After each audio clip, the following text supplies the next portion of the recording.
You know the feeling. You take a big bite of ice cream or gulp down an icy drink a little too fast.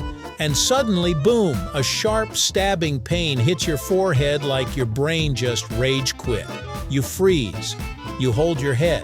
You question your life choices. We call it brain freeze. But here's the weird part. Your brain isn't actually freezing at all. In fact, it can't even feel cold. So why does it feel like your brain is under attack? And why did we end up giving it a name that's technically wrong, but somehow still makes perfect sense? Today, we're breaking down what brain freeze really is, why the name fits but is misleading, and what's actually happening inside your head during those painful few seconds. Right here on History of Simple Things.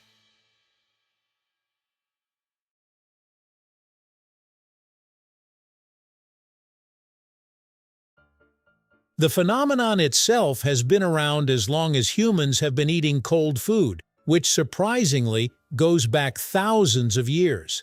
Ancient civilizations like the Romans and Persians enjoyed chilled desserts made from snow and ice mixed with flavorings. And yes, they likely experienced brain freeze too, even if they didn't have a catchy name for it. The term brain freeze is actually quite modern. It gained popularity in the late 20th century, especially in the United States, as frozen treats like ice cream, slushies, and milkshakes became everyday snacks. In the medical world, however, there's a more official name: sphenopalatine ganglioneuralgia. Sounds intimidating, right? That's probably why nobody uses it in real life. Brain freeze is just easier and a lot more relatable. Let's start with the biggest misconception. Your brain is not freezing. Your brain doesn't have pain receptors. That means it literally cannot feel pain, temperature, or anything else directly. So when you feel that intense, cold-induced headache, your brain is actually just the messenger, not the victim. The pain you experience is referred pain. It feels like it's coming from your forehead or deep inside your head, but it's actually being triggered somewhere else.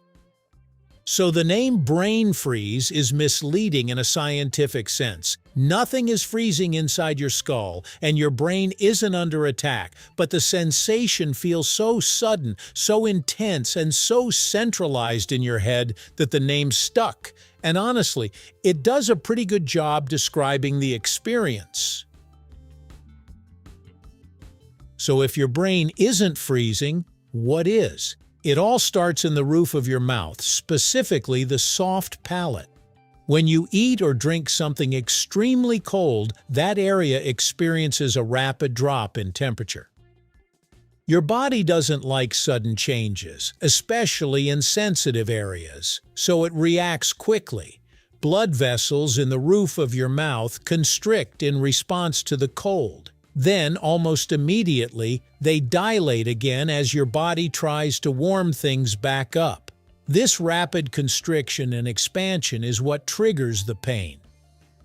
Now, here's where it gets interesting. The nerves in your palate are connected to a major nerve called the trigeminal nerve.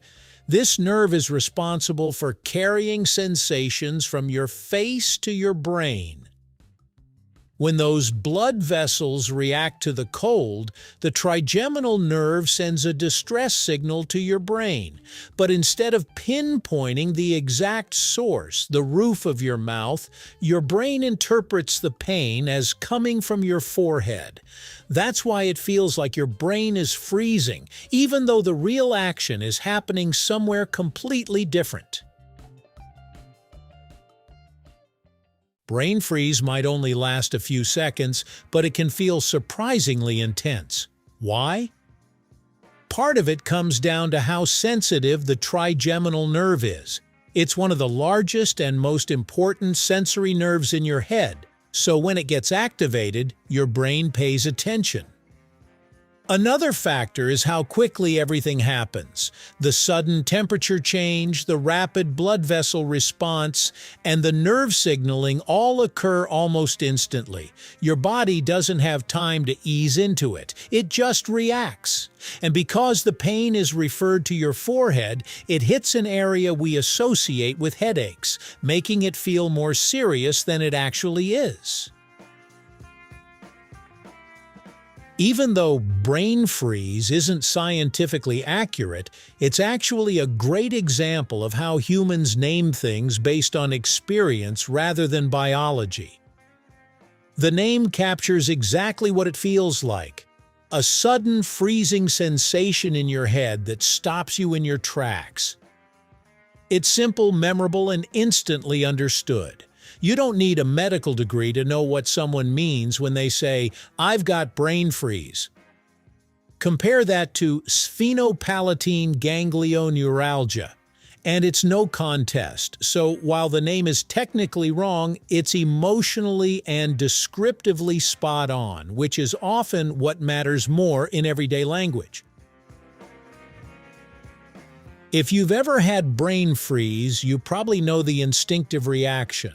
Pause, hold your head, and wait it out. But there's actually a faster way to stop it. Remember, the issue starts in the roof of your mouth. So the goal is to warm that area back up as quickly as possible. One simple trick is to press your tongue against the roof of your mouth. Your tongue is warm, so it helps bring the temperature back to normal, easing the blood vessel reaction and calming the nerve signals. Another option is to sip something warm or even just slow down your eating. Brain freeze is much less likely to happen if you give your mouth time to adjust to the cold.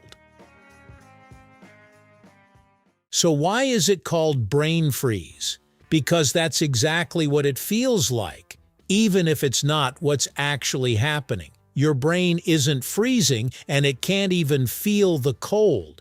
The real cause is a rapid temperature change in the roof of your mouth, triggering nerves that send pain signals to your head. It's a perfect example of how our bodies can trick us and how language evolves based on sensation rather than science.